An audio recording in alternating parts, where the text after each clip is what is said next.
So we're on the sideline today talking about soccer. We got the World Cup coming, hosted, of course, by the USA in conjunction with Mexico and Canada. Pretty excited about it. It's been a long time coming since the last one that we hosted here in the U.S. And we're going to talk about it. Let's go, Scotty. We got good stuff happening. Yeah, quick questions. I like questions. We can kick it off with this. Which makes the World Cup exciting is how many games are going to be played in the World Cup? I believe that's 104. Mark, you know your stuff. It is 104. Mark spent all of the last week studying this, Yeah. so he's counted them. He's picked a winner for every single game in his mind. So he Yes, I can tell you which game and numbers and all. You know, I'm not. He can tell you the whole bracket of 32 teams. He's picked everybody. That's the wild card. He's got everything over there. Yeah, And I I'll be love wrong. it. I'll be wrong. Well, Mark, you're our main soccer guy here. What are you most looking forward to at the World Cup? The challenge that I have with the World Cup always is when you look at the rankings and you see the teams that you think are going to do well, and you watch your very first game, you hunker down and you think, and then you'll see something like, Iran, who is not projected to do really well. They'll do really well in the first game. And you don't know the strategy that teams have. Maybe they're going to play for a tie at certain games, or they're going to play for a victory, and you don't, and then it throws your bracket off. So I picked a whole bracket, as you know. Every game I've picked who wins what and who moves on and all. It'll all be wrong in the end because there's going to be that team that comes out. So I'm mostly looking forward to seeing who that team is this year. There's always, last time I think it was Morocco. Nobody saw that. Well, I can't say nobody because all the smart guys, not people that are passive soccer people, didn't see Morocco doing that well. They end up going to like the Final Four, the 8 or whatever it was. And now they're ranked. Isn't that kind of like Croatia too? Because Croatia made the final the last one or two World Cups ago. 2 World Cups, and well, Croatia's always good. They are just big, strong guys. They just play well. We mentioned Luka Modric. They're all named Itch. There's a Perisic. But they're good. I think Croatia is going to be a good team this season. In fact, we were talking earlier about teams that we felt might be dark horses this year, and we had told each other we're going to pick our dark horse. I'm going to come right out with it. I think Croatia's my dark horse. I can see them. They're a second tier, barely. If you take the top 12 and you put them all in the brackets, and then you look at the next best teams, I kind of feel like Croatia could be the one that we're talking about here in a month. And they're one of those teams that's going to have a little bit of a test. They're going to play a tough match. I know we plan on talking about weak brackets or weak groups and everything, but Croatia's got England, so they're going to have a good test in there. I'm not sure where it lines up in their 3 games, but they're actually going to have one of those tests where they're not having 3 weaker opponents, quote unquote weaker opponents. At this stage everybody's somewhat good, so I don't mind that pick, Mark. Croatia being your dark horse. Scotty, who's your dark horse? Well, my dark horse is, I don't know if it's quite as big a dark horse as that, but I think my dark horse can win this whole thing, and I think it's Japan. Last World Cup, I believe they beat both Germany and Spain. Is that right? I got it written down here. Let me make sure. I'm not the expert here, but I read yes. They beat Germany and Spain in 2022, and they've recently in friendlies beaten Brazil and England this year. Apparently, from my research, they're a very well-managed team, very disciplined, and well-rounded on that field. And from seeing Japan play other sports, they work really hard. That's my dark horse, is Japan. Watch for them to do well. Can't disagree with that at all. You did some great research on your dark horse. Thank you. Yeah, but including in their friendlies, how you play against friendlies. And Why do they call them friendlies? We can get to that to different shit. It's kind of weird you call it friendlies. But anyway. Well, I'll tell you what. No matter how you play in friendlies has no impact on how you play in World Cup, in my opinion. Maybe that's why they call them friendlies. All right. Yeah, because you're trying stuff. When you're World Cup games. But again, see, you don't know how Japan, how does it fall in there? Like you say, who do they play the first 2 games? And how does that wind up determining their strategy for the next few? Who knows? Do they want to win the bracket or come in 2? Does it help them to come in 2 based on what the other bracket's doing? Well, yeah, you can look ahead into the bracket if you advance, if you'd rather be on one side or the other. Yeah. We were talking about that. Who's your dark horse? I've bounced around a little bit. I did have Morocco as someone that I was interested in looking at, and it's tough to call them a dark horse, as we said, because they are ranking-wise, they're in the top 10. But I think I'm going to go with Croatia as my dark horse. They're playing that tough bracket. Like I said, they're going to have a test there. And they've known to be able to compete and get there. So I'm going to go with Croatia as my dark horse.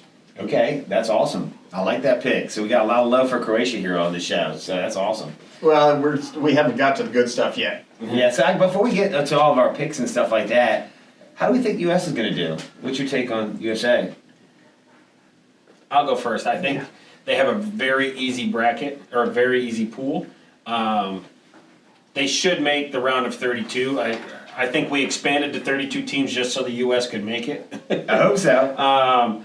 But outside of that, I don't see them getting past the round of 16.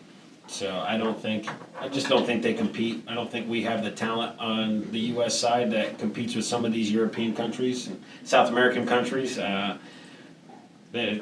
Outside of Christian Pulisic, name some U.S. soccer players that are on the international stage. Yeah, I think about half of them are looking at the team. But that people, yeah. I mean, I'm not tied into soccer a lot, but I just don't ever hear anything good when we talk about the U.S. soccer team. Yeah, I agree. There's not a whole lot of good conversation going on about the U.S. soccer team, other than the fact we're hosting it. That's what I was going to say. That always helps a little bit. But I'm Outside of that, I think they advance, but they don't do much in the bracket stage. And I don't know a whole lot about it again, but I think that playing at home is only going to help them. They'll have the fans in their corner. They'll be eating the food that they like. They'll be in their own time zone. All that. So I think that'll all help. I think you're right. I think they should do well. I don't think it's an easy bracket. I think the other teams in it. I think Turkey's a good team. They could surprise us. They could even be a dark horse. And I think it's one of those things when you're playing in the World Cup. You know, those teams that are just second tier or they're not expected, but they're top teams. When you're in the top 30 internationally ranked, you can take down some of these big guys. Because they have a lot of their players that are playing internationally, like the U.S., who's got 13 of their players that are playing internationally. On any given day, they could be a really great team. And the USA, I see them winning, getting out of the bracket, and I see them, when I look at my bracket, if they get the matchup that I think that they want in the second, in the 16, or the 32, I think they could do some damage. you think they make it to the quarterfinals? Depends on the bracket. It depends on how it plays out. But I think if because the round of 16 is all going to be, we talk about buzzsaw. That's when it all happens. If you filled out a whole bracket, you went farther than Scott and I did. So based on the bracket you filled out, how far do you have the U.S. taking? Oh, you want me to come right out with it right now? I just want to hear how far you have the U.S. going, because you're the guy, you're the soccer guy. I am going to the round of 16. Just that. Yeah. And then losing that. That's basically what I see. Yeah. If they can somehow get out of the group, especially if they can win their group, they'll play a lower team. Yeah, In the second round, they'll have a favorable matchup. But then after that, they'll probably putter out. Mm-hmm. And by then, we might all be tired of the World Cup anyway. Yeah.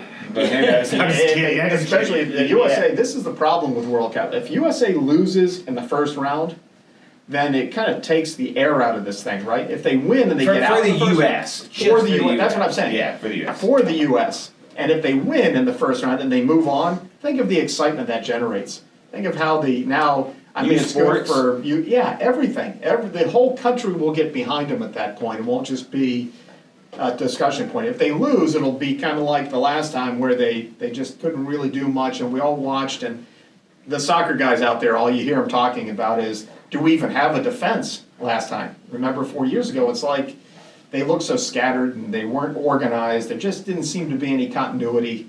We just have to see. I think it'll be fun if they have that this year. That'll be exciting, and I think the country will get behind them. That's awesome. So you mentioned the U.S. pool. What do you think is the strongest pool out there? We talked about the U.S. we've had mixed reviews of the U.S. pool, but in your opinion, what is the strongest pool that is going to happen? Yeah, the strongest one I have personally is L. England and Croatia. Those are two great teams that both could win this. Mm-hmm. And I'm not going to look past Panama or even Ghana. The African nations always seem to do well. And and of course you mentioned Central America. Panama's a good team. And any of those teams, I just look at that group in general, that's hard. I do see Croatia and England coming out of it, but then they've got the wild cards. Yeah. And you've got 8 wild card teams, so one of them could come out of that group. I can see 3 teams maybe coming out of that group. To me, that's one of the stronger, if not the strongest group. Yeah, that's the weird thing about the wild card, is that a tough group might actually hurt your chances of coming out. Even if you're one of the more favorable, one of the better, say, 3rd seed teams, but if you had to go through 2 tough teams, you might not have the goal differential and so on to actually advance, as if you're coming out of a weaker group. So, I don't know, just a thought. Yeah. So you think that, how about you, Zach? I think I'm going to go with Group C. Group C's got Brazil and Morocco up there. They're obviously both top 10 teams. And Scotland, I think, could put up a little bit of a fight. I mean, Haiti is way down there. I think Haiti snuck into this World Cup. So I think 3 of the 4 teams are fairly solid. But having to play Brazil and Morocco is pretty tough for those other 2 teams in that pool. So that's where I'm going with the tough. Yeah, both of those are tough brackets, or tough groups, I'm sorry. What's yours, Scotty? Mine is B. I'm sorry. Yes, I'm sorry. F. F is mine. I just talked about Japan, and I think the Netherlands are a good team, and we'll talk about them in a little bit. I think Sweden, and I've heard that Tunisia is also, I mean, they're ranked 44th in the world, yep. So they're going to be able to compete, and they may not get out of it, but they're going to cause some problems, and they can make close games there. I think it's going to be a tough group. I like that pick. I definitely do like that pick. Yeah. It's funny when we look at all these groups, they all look tough. I think if you're a coach, I think there's some that look pretty easy. I mean, obviously, we're talking about the 48 best teams in the world, right? You had to do something to get here. So obviously you've earned your spot there. But I think some of them... You want me to tell you my weakest group? Yeah, go ahead, Scott. Let us know. Because I think there are some weak groups. I do think there are some weak groups. I think Group B is weak. I think Westfield High School could go out there and compete with Group B. I'm going to tell you that right now. If I was Westfield High School or Centerville High School or Oakton or any of these local high schools, that's where I'd want to fall. All right. Canada got there free one. Canada, overrated, ranked 30th. They're always overrated in everything. Come on. Yeah. They think they're a hockey, and they're not even that good at hockey. All right, so they're 30th. And I think the team in there that I like is Switzerland, but they're ranked 19th. That's the highest ranked team in that group. Yeah. In that whole little group is Switzerland. And then they've also got, who they got in there? I don't even know. They got Qatar. They play soccer. I think it's actually Qatar. Qatar, whatever. They pronounce it. So that's my weakest. And then they group. got Bosnia Herzegovina. I'm with you. They did one of the host sites. They did them right. They did them right, and I'm going for my easiest. I'm going to the other host site. I'm going to Mexico. I think Mexico got a cakewalk. South Korea is somebody that might compete with it, might move on and do a little bit, but they're 25th in the world. And then you have South Africa and Czechia, 41 and 60. They definitely looked out for the host sites here, because we talked about the U.S. one a little earlier, but Canada and Mexico, I think, got really easy pool draws, in my opinion. I agree with you. Before we go to yours, that's one comment about what you're saying about Mexico. We were talking about it beforehand. Mexico could be a good pick. Yeah. With that. Well, yeah, go far. They could. I just think home field they're going to win the pool, right? And what we talked about off air, Mexico wins the pool, and based on the bracket, they'll get a wild card type game. But if they win, they're looking at lining up with England and France and that's a buzzsaw of teams based on if it plays out the way we expect it to play out. You know what I mean? You think England wins the group, Croatia can compete with them a little bit, so you're going against England or Croatia. And France, I think, runs away with their pool. Then they got Mbappe, who can put it in the back of the net. They're the number 1 team in the world. Mexico should cruise into the bracket, and then they got a buzzsaw. So I think it's a little... I was thinking about picking them as my dark horse, but they were the top seed in their pool, and even though they're 15th in the world, I just think that the bracket doesn't play fair for them when it comes down to it. Right. But, Mark, tell us who your weakest pool is. You don't have one. No, I agree. It's B. I mean, if you look at the pools, I think everybody would have to say B. Just look at the rankings, and if you run the numbers on them, And if you average it out, Switzerland, Canada, so on. Group B, I mentioned. Yeah, they're going to be the weakest internationally. But again, I think Canada can play, and it's easy to see Canada and Switzerland coming out of that group. The other two teams, they don't have much of a chance, I don't think. But again, they've got players that play internationally, and those guys, there's just so many guys that can play. You see these smaller teams, these smaller countries. Look at like the Ivory Coast. They've got players all in some of the top leagues around the world playing, and you put them all together, and there's magic that happens. But I'd like to see the percentage, because when we say international, there's a lot of levels to it. But like the top tier. How many guys are in the Premier? Yeah, the Premier League, the Series A. I forget. I'm blanking on what's the one. Champions League. Yeah. Well, that's the overall one, right? Yeah. Like what the Barcelona one, whatever their. Yeah, the Spanish league. Well, Spain, Germany. Yeah, the top. But we could say it's like playing professional baseball. You could play minor league baseball, independent baseball, things like that. We're talking like when you say baseball, it's like big leaguers. Yeah. So if you play internationally, you can play internationally, but like who are the primo, and what teams have the highest percentage of that? And I don't think like a Canada or a USA are falling into most of their players that are playing internationally are in those Premier Leagues. So, yeah, agreed. Not to take anything away, because you're playing professional soccer in international leagues, right? It's not to take it away from them, but these other teams, they've got some dudes. Depth. Yeah, they got some great depth. It's like the Dodgers and the Rochester Red Wings. Okay, what else? Do we want to discuss anything else before we get to the main point, who we think's going to win this whole thing? I think we got to go straight on into it. Before we go to that, I got a hot take. Let's hear it. College World Series is going to be better than watching the World Cup. Sorry, guys, I got to say it. I know I'm a baseball guy, but the College World Series started. The regionals just happened this weekend. And until that is over, the College World Series is over, I don't think I'll put a single minute of the World Cup on. A single minute? I don't think I'll put any of it on. I'm sorry, the World Series will be better. All right. You do know who the most viewed sport in the world is? You know what it is? In the world, not the U.S. In the world, I mean, yes. I would love to know how many people actually watch the College World Series in baseball. Probably not a lot.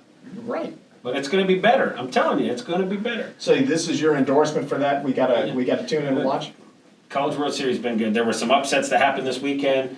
It's just like college basketball. You guys all get amped up for March Madness. Baseball's kind of the same thing. It just happens a little differently. It's not a one-game do or die. You got to play a double elimination, so it's a little more fun. Okay, we'll go with that. No, the fact is, I think you're probably right. There's no chance that I'm watching college baseball ahead of World Cup soccer. Well, you are a soccer guy. You were a baseball guy, but it's still, you're talking about the World Cup. It comes around every 4 years. I think I watched the final in the last World Cup. You didn't watch any of the other games? I don't think I watched a minute of any other. The last final of the World Cup was awesome. Yeah. I think that's the only thing I watched. I don't think I watched a minute other than that. You know, a glaring hot take that I have? A glaring missing team from here is Italy.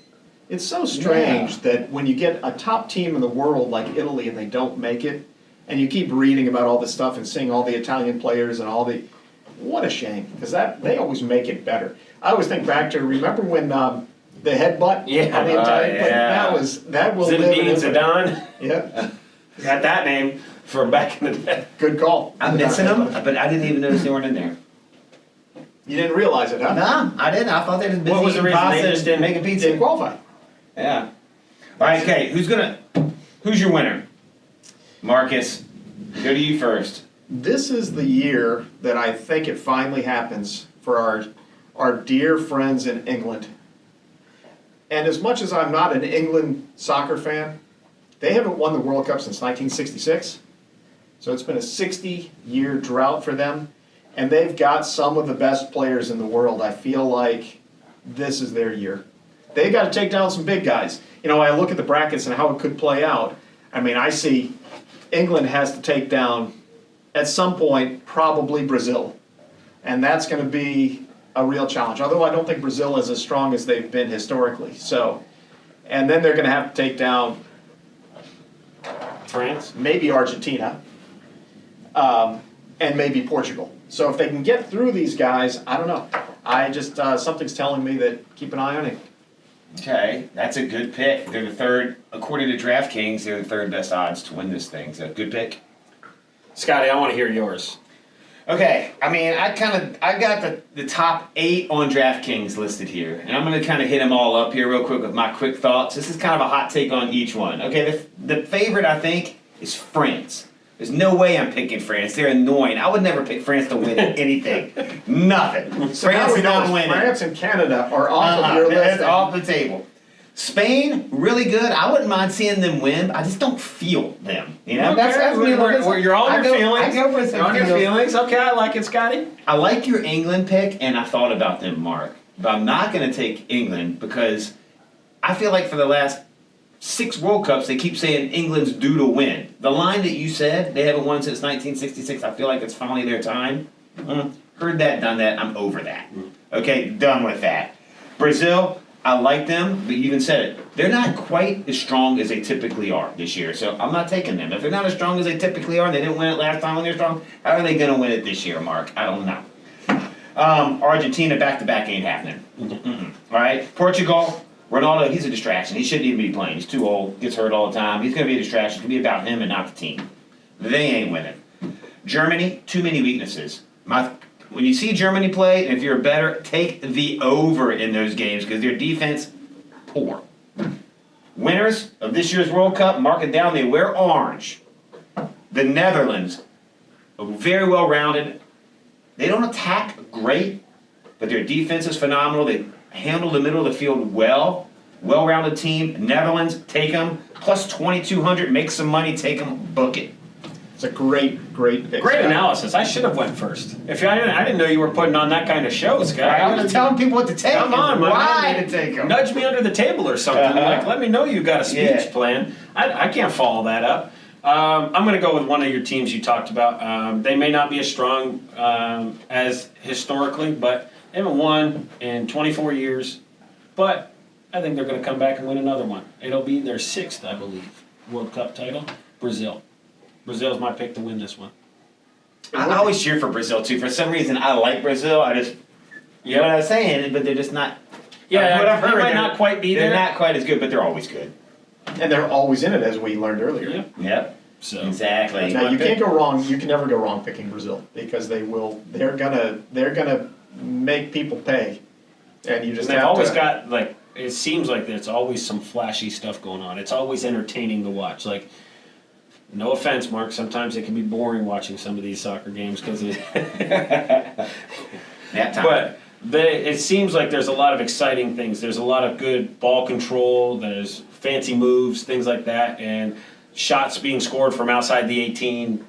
Good set pieces. So Brazil just seems entertaining, and they're usually pretty competitive. So that's why I'm excited to watch them, and I'm rooting for them to win it. Perfectly good I pick. like it. I'm just going to say this now. The team I want to win is the USA. All the way, Scott. Yep, let's go. You know what? If the USA gets out of the first group and they play Belgium, and because Belgium wins their next, and they beat Belgium, they might have to play Spain. Ooh. And if they beat Spain, Yeah. that would be, which Spain, by the way, we didn't talk much about Spain. They've got this 18-year-old kid he's probably the best player in the world.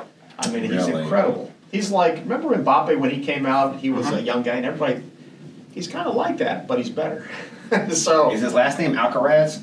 no, that's Okay. a tennis player. Yeah. Well, no, but he hasn't been playing in the majors. I thought maybe he's moved and He's got a doing wrist soccer. injury. Yeah. Okay. He's got a wrist injury, but can't play tennis, but you can play soccer. Right. All right. Hey, that was a good call, Scotty. Yeah. At least you knew he was from Spain. Uh-huh. Nice job. All right. Well, we appreciate you watching. I'm sure we will be talking more about the World Cup. Maybe when it comes bracket time, we'll touch on some picks that obviously we don't know a lot about soccer, so you might not want to listen to us. With 104 games and 7 days between games, I think the World Cup will be going on for the next 6 months, right? Exactly. So we'll be back to it. Thanks for watching. Check us out on YouTube, Instagram, TikTok. Thanks for watching.